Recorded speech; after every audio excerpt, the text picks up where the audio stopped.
بسم اللہ الرحمن الرحیم۔ میں ہوں آپ کا میزبان محمد آصف حیدری۔ سب سے پہلے میں تمام اپنے پاکستانیوں کو مبارکباد پیش کرتا ہوں یوم آزادی کے موقع پر کہ اللہ رب العزت نے ہمیں ایک حسین اور جمیل ملک عطا فرمایا ہے۔ آج کی نشست میں آپ کے سامنے حاضر ہیں میرے مہمان اور میں آپ کا میزبان۔ تو آپ کی خدمت میں ہم کچھ سوالات، یہ جو ہمارے مہمان ہیں وہ یہ سوالات کریں گے، تو یہ سوالات آپ بھی سنا کریں، دوسروں کو بھی پہنچایا کریں۔ اس سے یہ فائدہ ہوتا ہے کہ دینی سوالات جتنے بھی ہیں وہ آنے چاہیے اور دین کی جتنے بھی مضامین ہیں اس پر غور کرنا چاہیے۔ تو آئیے ہم آغاز کرتے ہیں سوالوں کے اور اس کے بعد جوابات۔ محترم عادل صاحب، میرا سوال یہ ہے کہ میاں کے ذمہ 2 لاکھ حق میں آتا ہے، بیوی نے کہا میں 2 لاکھ حق میں معاف کر دیا۔ آیا کہ ان کے گھر میں کچھ مسئلہ یا لڑائی ہو رہا ہے، بیوی کہتی ہے میرا 2 لاکھ حق میں دو، آیا کہ جو اس نے معاف کیا شریعت گرو سے دینا چاہیے کہ نہیں معاف ہو گیا؟ محترم سامعین کرام، بھائی کا سوال یہ ہے کہ جب شادی ہو جاتی ہے تو شادی کے موقع پر ایسے ہوتا ہے کہ حق مہر جو ہوتا ہے نا وہ میاں کے ذمہ لازم اور ضروری ہوتا ہے اور اس کے بغیر نکاح بھی نہیں ہوتا۔ حق مہر دینا اور حق مہر کا لکھوانا یہ واجب ہے اور ضروری ہے۔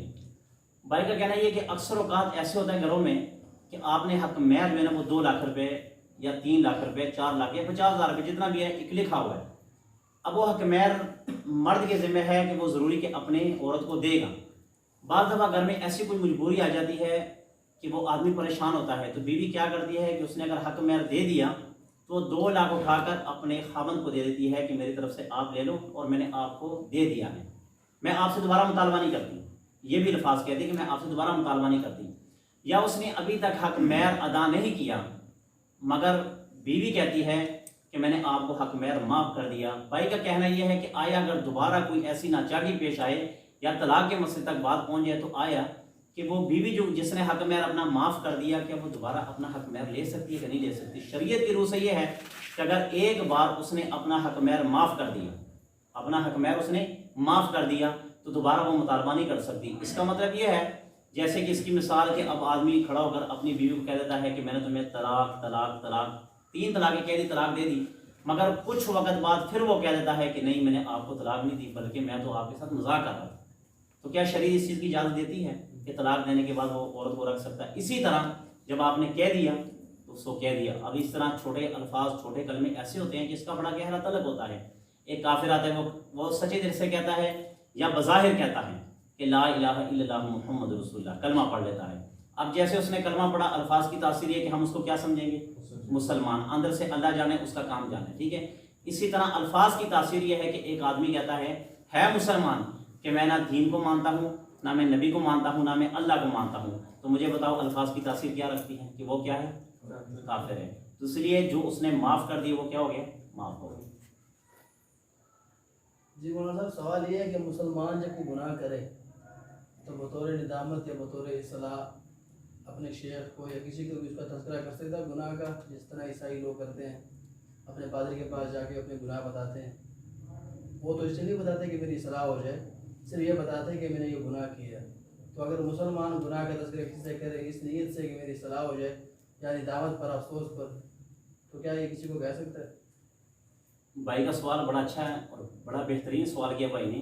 گناہ کی 2 قسمیں ہیں، ایک گناہ ہے اعلانیہ، ایک گناہ ہے پوشیدہ۔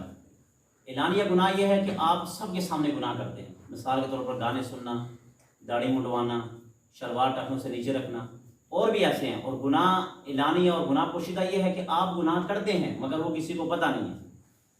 تو بھائی کا کہنا یہ ہے کہ جب ہم کوئی گناہ کر لیتے ہیں تو آیا ہم کسی کے سامنے اس کا تذکرہ اپنے پیر، اپنے شیخ یا جن کے ساتھ آپ کسی امام مسجد کے ساتھ اٹیچمنٹ ہے، کیا ان کے ساتھ ہم یہ کر سکتے بات شیئر کہ یار یہ میں نے گناہ کیا ہے، اس کا حل کیا ہے؟ قرآن اور حدیث سے اس کا حوالہ یہ ہے کہ نبی کریم صلی اللہ علیہ وآلہ وسلم کے پاس صحابی آئے، کہا یا رسول اللہ میں نے بہت بڑا گناہ کیا، بہت بڑا گناہ کیا۔ اللہ کے نبی نے فرمایا کتنا بڑا گناہ کیا؟ یا رسول اللہ میں آپ کے سامنے کیا بیان کروں، میں نے بہت بڑا گناہ کیا۔ اللہ کے نبی نے فرمایا کیا زمینوں اور آسمانوں سے بھی بڑا آپ کا گناہ ہے؟ کہا یا رسول اللہ گناہ یہ ہے کہ میری ایک بچی تھی، وہ بچی 6 یا 7 سال کی تھی، مگر جب مکہ کی کافروں کو پتہ چل گیا کہ یہ بچی اس نے پال کے رکھی ہوئی ہے تو لہٰذا اس وقت عیب تھا بچی کو پالنا، تو میں نے وہ بچی جا کر زندہ درگور کر دی تھی۔ اب دیکھیں اپنے شیخ کے سامنے سوال کرو گے آگے اس کا حل نکل آئے گا۔ ہر کسی کے سامنے نہیں کرنا گناہوں کا سوال،